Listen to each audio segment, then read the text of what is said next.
welcome to Simpler Bible, a daily journey to biblical understanding. When we reflect on the book of Daniel, it's a short book, relatively speaking, to things like Isaiah, Jeremiah, Ezekiel, but the first 6 chapters of Daniel cover a span of 70 years. And so the first chapter of Daniel is in the first year of that 70 years, and the chapter 6 of Daniel is 70 years later. And so a lot of time is compressed into those 6 chapters. But Daniel 9, 10, 11, and 12, so really 7 through 12, if you need to pay attention to the first line of those kind of prophecies, because they don't necessarily occur in order. The last 6 chapters of Daniel don't occur in the correct order. So like one of them will tell you in the 5th year that Belshazzar was king, or in the last year of Belshazzar was king, which is before chapter 6. And so just pay attention to those details, those dates. Daniel chapter 9, this is a prayer of Daniel. This is the same year of the lion's den that we left off with yesterday. So Daniel chapter 9, verse 1. In the first year of Darius, the son of Ahasuerus, by descendant a Mede, who was made king over the realm of the Chaldeans, in the first year of his reign, I, Daniel, perceived in the books the number of years according to the word of the Lord to Jeremiah the prophet. So isn't this interesting that Daniel is studying the prophet Jeremiah to figure out how long the people are going to be in captivity. And so you know where he might have done that. And this is really interesting, but probably Jeremiah 29, 10 through 11. Well, remember that Jeremiah 29 is a letter that Jeremiah wrote to the exiles in Babylon after they had already been there for about 12 or 13 years. After Daniel had already been in Babylon for 12 or 13 years, Jeremiah sends this letter. He says, you're going to be there for a total of 70 years, and then God will bring you back. So when it says that Daniel is studying the writings of Jeremiah, the word of the Lord that came by Jeremiah the prophet, it's incredibly likely that he is studying maybe not the book as a whole, maybe so, but it's incredibly possible that he's studying this letter that was sent to the captives in Babylon, because it does say in Jeremiah 29 that they'll be there for 70 years.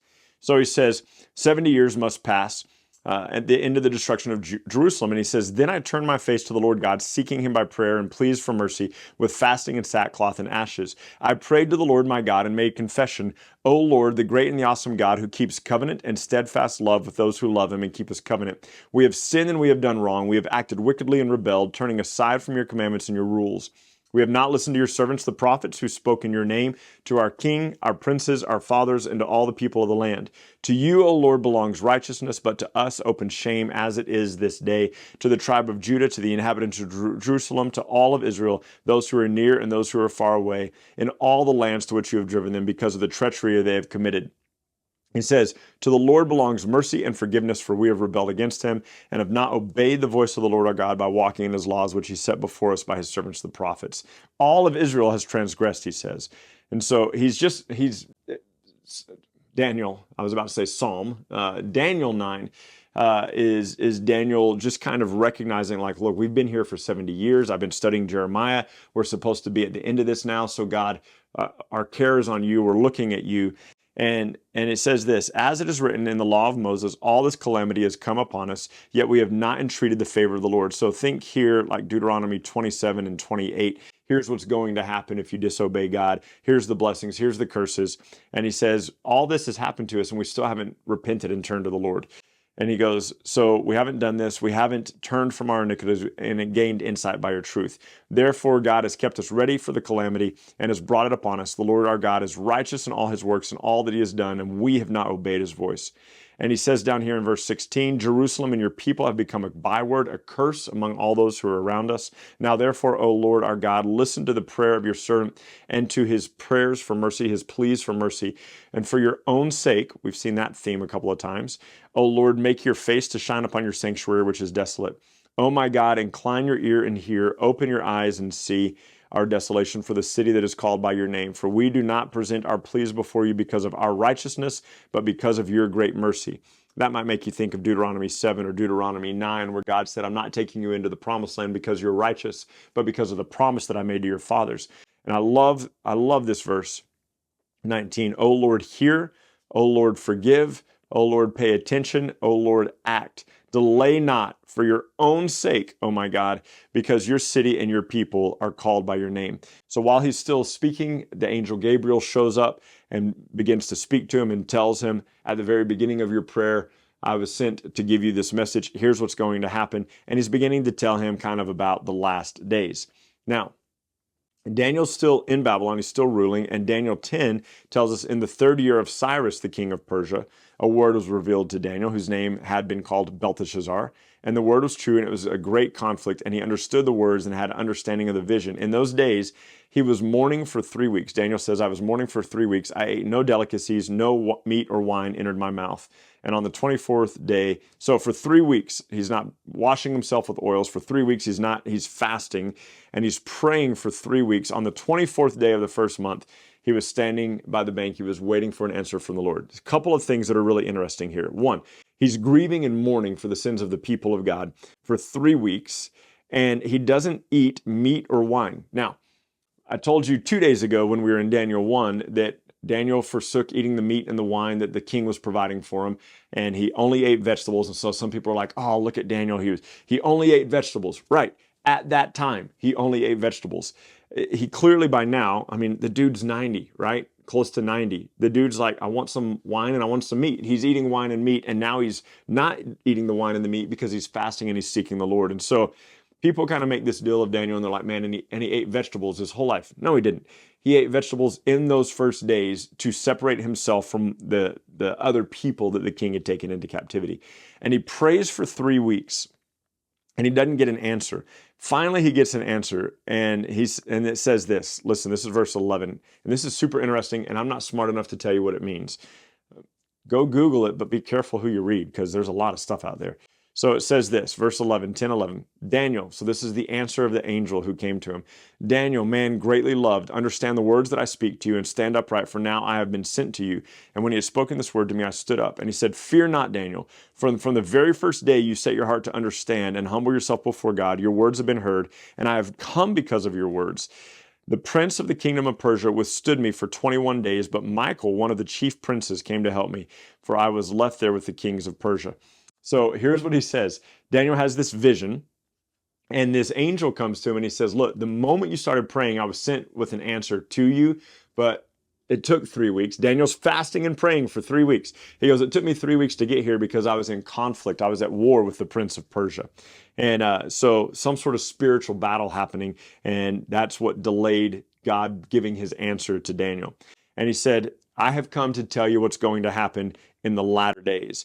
And so he's coming to give him a vision of these end days and all the kings that are going to arise and all the people of God who are going to fall. They're going to be put to death, and how these wicked kings are going to come to power. And then ultimately, God's going to make everything new.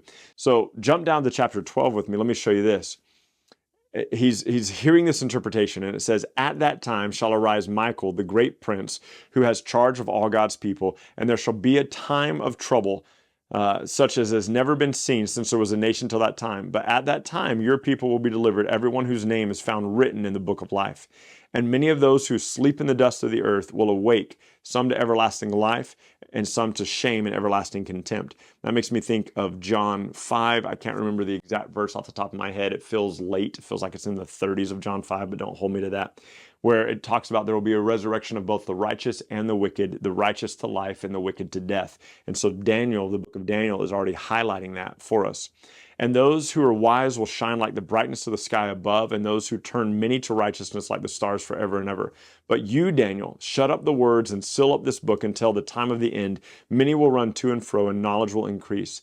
Then I, Daniel, looked, and behold, two others stood on this bank of the stream and on that bank of the stream. And someone said to the man clothed in linen, how long shall it be till the end of these wonders? And I heard the man clothed in linen, who was above the waters of the stream. He raised his right hand and his left hand towards heaven, and he swore by him who lives forever that it would be a time and times and half a time. So 3.5 times. And what we saw earlier in the book of Daniel was that is equivalent to years, so 3.5 years. Daniel says, I heard, but I did not understand. And I said, Lord, what will the outcome of these things be? And look at 9 and 10. Go your way, Daniel, for the words are shut up and sealed until the time of the end. Many will purify themselves and make themselves white and be refined, but the wicked will act wickedly, and none of the wicked will even understand, but those who are wise will understand. And from that time that the regular burnt offering is taken away and the abomination that makes desolation is set up, there will be 1,290 days. All right, a couple of things here. 1,290 days. The abomination of desolation is who we frequently refer to as the Antichrist. And we see some of this stuff later in the Bible, and it says from the time that the burnt offerings were taken away, there's 1,290 days. And so that's 43 months, basically. And it's because if you think about it like, and I can't spell months apparently, and if you think about it, the Hebrew calendar at this point was basically 30-day months. And so you divide that in there and you get about 43 months. So blessed is he who waits and arrives to the 1,335 days.